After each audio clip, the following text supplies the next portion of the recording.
OK? Voilà. OK, donc je vais m'arrêter là. Encore une fois, ce n'est pas un cours de finance d'entreprise, mais qu'est-ce qu'on est en train de dire là?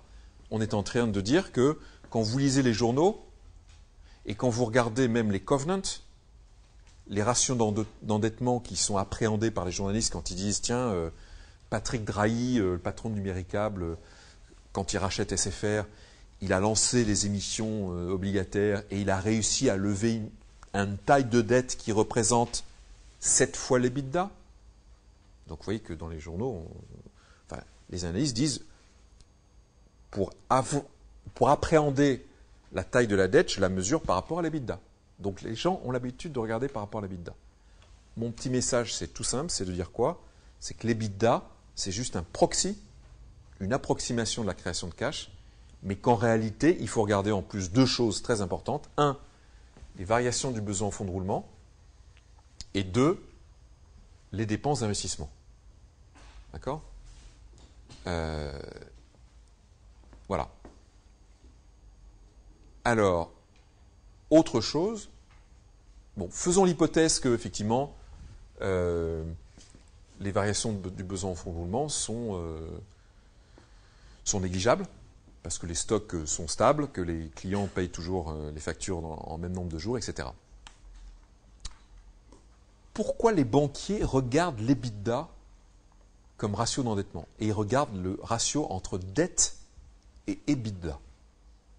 Pourquoi c'est pertinent? Ils font ça pour être rapide et pour rapidement essayer d'estimer si une entreprise va être capable de rembourser sa dette. Pourquoi ok, je comprends qu'ils regardent un rapport dette sur flux, mais pourquoi ils prennent l'EBITDA comme flux simplifié? Pardon? On dit que la dette est remboursée par le cash. Si c'est un moyen d'estimer la création de cash, donc c'est savoir s'ils vont pouvoir ou pas rembourser la dette. Bonne réponse. Votre camarade nous dit bah oui, puisque c'est un proxy pour le cash, c'est un moyen d'estimer sa capacité de rembourser la dette. Oui, le sens de ma question, c'est pourquoi ils regardent l'EBITDA, c'est-à-dire une appréciation de la génération de cash simplifiée, et non pas l'EBITDA moins les variations du BFR moins les CAPEX. Pourquoi ils regardent ça en simplifié? C'est ça ma question. Pour eux, ça va plus vite que d'essayer de faire des vraies simulations. Bien entendu, ils vont le faire pour de vrai. Ils vont vraiment regarder au fait dans quel état sont les machines. Faut-il en investir dans de nouvelles bientôt? C'est pas la même chose que les machines sont neuves, pas de problème, les CAPEX vont intervenir dans longtemps. Donc bien entendu, le prêteur, pour estimer la capacité d'une entreprise à assurer le service de sa dette, il va regarder les vrais flux. C'est-à-dire qu'il va regarder l'EBITDA moins la variation de BFR, moins les CAPEX. Mais pour aller vite, il regarde vite fait l'EBITDA, parce que l'EBITDA, l'excédent brut d'exploitation, ça se lit dans le compte de résultat. Ça se voit, c'est une ligne intermédiaire. Eh bien, ce qui est important de se souvenir, c'est que s'il utilise ce proxy, c'est bien qu'il fait l'hypothèse implicite en aval que le BFR est constant, c'est-à-dire même niveau de stock, même niveau de compte client, etc., et qu'il n'y a pas de CAPEX. Et vous vous dites, bah dis donc, pas de CAPEX, ça voudrait dire que le prêteur se ferait rembourser par une entreprise en utilisant intégralement les flux qu'elle génère de son activité, sans en utiliser aucun pour investir dans une nouvelle machine. Bah dis donc, la pauvre entreprise, elle se retrouverait exsangue au bout d'un certain nombre d'années. C'est la raison pour laquelle les prêteurs, quand ils estiment la capacité d'une entreprise à assurer le service de sa dette, ils se disent, bon allez, en dessous d'un ratio dette sur EBITDA de 3, ça va. Ça veut dire quoi, ça va?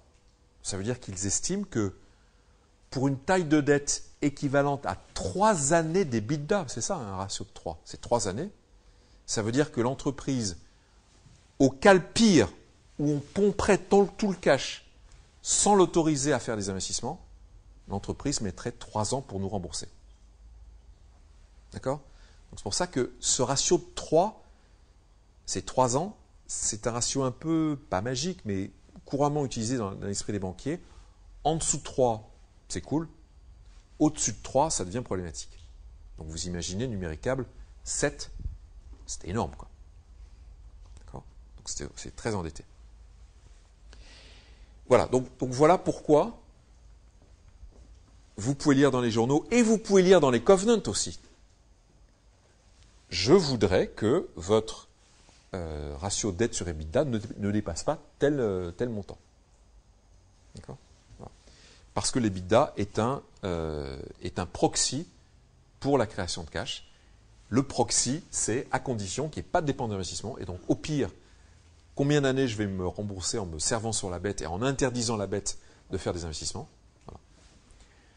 Et à condition qu'il n'y a pas de détérioration du niveau des stocks, qu'il n'y a pas de détérioration du délai de paiement des clients ou pas d'amélioration sur le délai de paiement des fournisseurs. OK.